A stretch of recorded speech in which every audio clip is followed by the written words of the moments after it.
What's going on, everyone? Juicebags here, and welcome back to some Dungeon Defenders 2.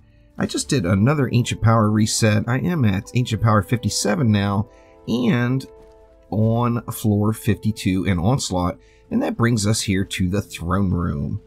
Now, for this run, I'm going to be using some Harpoons for sure. Got the lovely Ballista with this Piercer Servo Crit Damage Servo Relic. And, of course, all Gilded Shards, of course, Destruction, Defense Rate, and Splody. Now, I'm just going with this campaign level weapon manufacturer, as when I do use it, I'm just using it 100% for stun. Most of the resets I have been upgrading Vicious Strikes. This particular reset I'm not going to, just to save the gold, so I've still got it in there, just for no real apparent reason.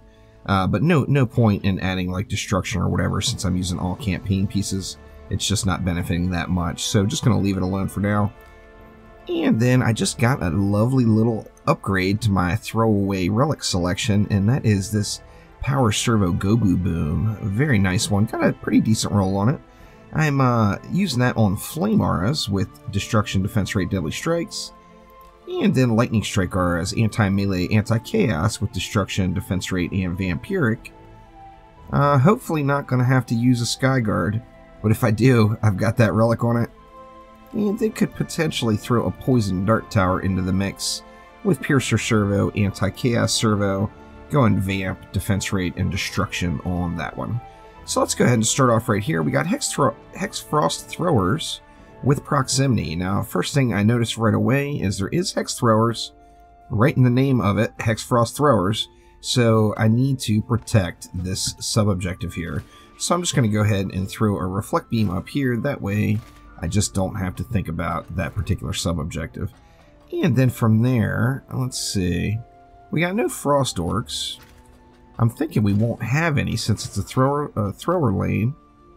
And they do have Proximity, so that's going to encourage the use of Traps, Auras, and Nodes. That way we can get up a little closer. Now, one thing really important with the weapon manufacturers, particularly the way I'm building it, is you want to make sure that the enemies are getting damaged by the time they're getting stunned. So by putting Flame Auras like back here, the enemy's just going to get stunned up here. It's going to take forever to kill them. So I do want to make sure that I'm getting some Flame Aura damage in up front before the stun kicks in. And I think we'll just leave it on that lane. We've got the double fire damage from all those frost mobs, which is the majority of the lane. Let's take a look over here. We got Sigard Throwers. Now here we've got that Kursakazi, and it does have kobolds, so I want to not use anything that's going to be up close. So I think what I'm going to do here is just go 3 Ballistas. 180 DU, works on almost any lane. Ballistas for the win. So strong. Okay, now here we've got Psyfrost Vanguard Throwers. We do have Cyborgs in the mix. We got some Frost Mobs. We got a lot of Goblins. So, even though... I think here I'm going to actually mix it. Let's go with 1 Ballista. Let's just go 1 Weapon Manufacturer node. And what is that? That's 120 DU, so I got 60 more to spend. Let's just go 2 Flame Auras. The reason I'm going Flame Auras, even though they're Cyborgs, is using Deadly Strikes on the Flame Auras, I am able to semi-outrange the Cyborgs. Periodically, these guys will get nailed, and I'm just going to have to keep an eye out for that. And then we've got Winners here, so we want fire damage, plus they're armored, so we want magic damage, which of course, magic is fire damage. However, all frost mobs in the lane, so fire damage is a necessity, just because they're going to be taking double damage from that. The armored is just a little sweet spot on top. I think I'm going to do something real similar. We're going to go... let's just go 1 Weapon Man node to get a little stun in there, and then just jack it right up with the fire damage right out of the gates. I'm thinking 3 Flame Auras should get the job done there. Now taking a look over here, we got Timmy's Revenge with Longshot up top, and then down below we've got Omega Squad Alpha. So we got no Cyborgs in the lane. We do have some Hex Throwers. The Hex Throwers won't throw at the core until they get right about here. So I just want to make sure that nothing is able to come out and make the turn. And I think, see, 1 Weapon Manufacturer node will get the job done. With, let's get some Flame Auras in the mix. What does that leave? That leaves me quite a bit for that last lane. Let's go ahead and just jack this one right up. Let's get a Lightning Strike Aura as well. That anti-chaos will really help out against those Hex Throwers. And that leaves me 240 left, which is a ton. But absolutely perfect. So what I'm going to do here is go 4 Ballistas. Oh my god. Completely overkilling it. But I like it. So let's go 2 here. Like so. In fact, you know what? Let's go with another one there, and then I'll put one back here. I'm going to want to keep an eye on that lane and make sure there's no throwers coming up. I kind of want to put one back as like a last resort. But I just feel like we're just going to be able to destroy everything if we just throw it all right up front. So let's go with that. I do want to make this lane so it's semi-AFKable. Don't want to have to pay a lot of attention up here, so I'm going to throw the remaining 100 DU directly into those ballistas. Now let's take a look at this lane first things first. It looks like these ballistas are gonna shred it. Lots of little mobs, so of course they're all just getting one shot. Over here we've got kind of a power set up, so we shouldn't have any worries there. You know, looks like everything died pretty quick up top as well. That Timmy lane, of course, is the biggest lane, but it's just so many goblins that these ballistas are going to just annihilate them. No doubt in my mind. Yeah, everything is just getting smoked up there. Got a lot of mobs. This will be a slow map to run, so I do apologize for the long video. I'll try to edit out as much of the boring stuff as I can. That way, not make you all yawn too bad while watching it.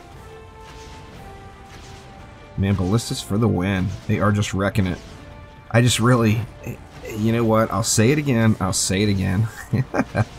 I wish DD2's ballistas were more like DD1's harpoons with that rapid fire. But you just cannot deny the power of the ballista. They are just so darn good. And it looks like we're finally getting a nice little push over here. Let's check it out and see if everything's holding up. See, the cyborgs are making it out there pretty far, but then the ballista kicks in.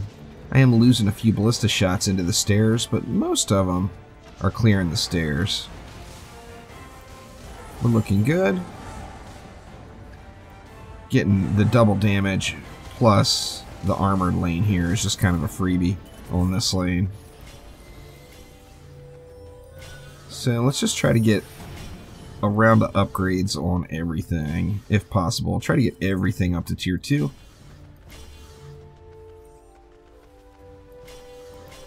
Actually, we got more than enough. I'm going to throw 2 more ups there on those ballistas, get those a little bit stronger. And then just dump the rest right here, it looks like. Definitely a limited number of defenses, and that's really what Ancient Power Resets is all about. You don't want to spend a fortune trying to go through and, you know, upgrade every piece or upgrade every shard and have a nice big mix of defenses.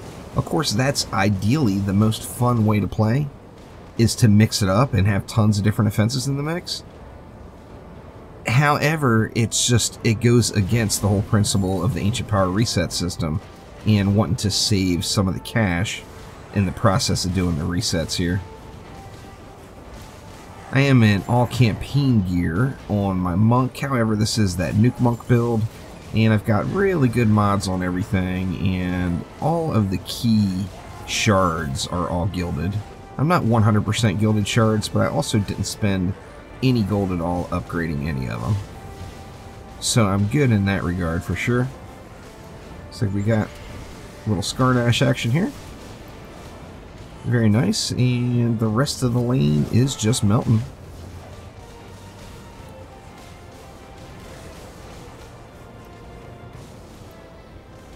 So this one looks like it's going to hold up pretty darn well. So I tell you what I'll do is kind of go over my upgrade priority, and then we'll just go ahead and jump to the last wave to keep this from being a 30-minute video here.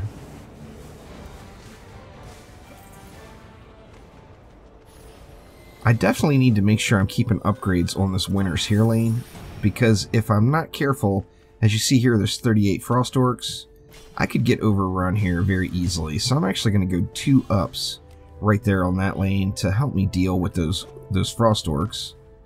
And then besides that, I think all of my remaining mana is going to go into ballistas, and I'm going to focus mainly on this lane and not worry so much about that Timmy lane since there's 4 ballistas up there. Plus that long shot is making those first shots with the ballistas hit quite a bit harder. So let's go ahead and we'll jump on over to the final wave. Alright, and wave 5 is upon us. Now I did get pushed a little in that winter is here lane. The frost orcs proved to be a little bit overwhelming as there's just so many of them. So I did throw upgrades into these flamers to get them all jacked up. Here I thought that was going to be one of my easier lanes, and it ended up getting pushed harder than any of the other lanes. Now I did get 1 ballista up to tier 5 over here, and I think I'm going to go ahead and get these other 2 up to tier 5 now as well. And then for the last 571, see, we do have a boss lane here. These ballistas have just steamrolled everything, so I'm just not even going to worry about that. I'm going to leave those right. Actually, I've got upgrades from wave 1 into a couple of them. You know what, let's get those other 2. There we go, and then we can just kind of ignore that. And then throw the remainder into this since it is a boss lane. And I think that will get it. So let's see how wave 5 runs here. I didn't do much in this lane. I did those 2 initial upgrades and didn't do anything else over here, as this lane just held up really strong.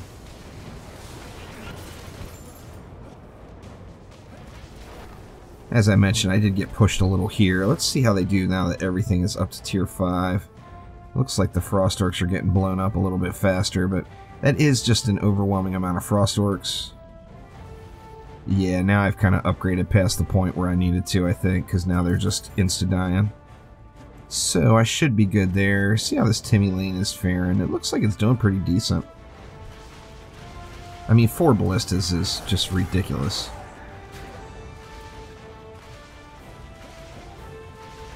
Four ballistas, I mean, realistically would probably handle any onslaught lane in the game as long as it didn't have armored on it. And then even if it had armored on it, it would still do pretty decent, so... Crazy, that many balls.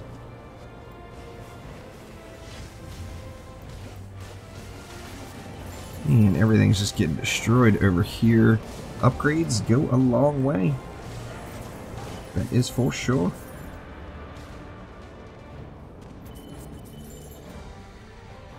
We got Quibs rolling out in the Timmy lane. Looks like just going to get evaporated. Or actually, Quibs was down here. Just got blown up. So there we are. That was floor 52 in the throne room. So relatively smooth run there. No issues at all really during the whole run. And as I mentioned, you know, it's a little bit on the boring side when you're sticking with the exact same defenses. But having... you know, using nothing but gilded shards, having the throwaway relics that you can trade off to a friend to hold for you until you pass the Chaos 7 mark after your Ancient Power reset, just makes going through the resets really, really easy, and just a matter of do you have the time to do it or not, as it is pretty easy once you get the basics down, and of course after you've done it a bunch of times and you're familiar with all the mutators. Let's go ahead and grab that Chaos 8 amp real quick before we leave. I know it gets auto-looted, but I want to see it laying on the ground. And there's no amp there, but there's Defender Pack. I'll take that. Nothing wrong with that for sure. So that will do it for now. Thanks again all. I will see you next time around. Take it easy.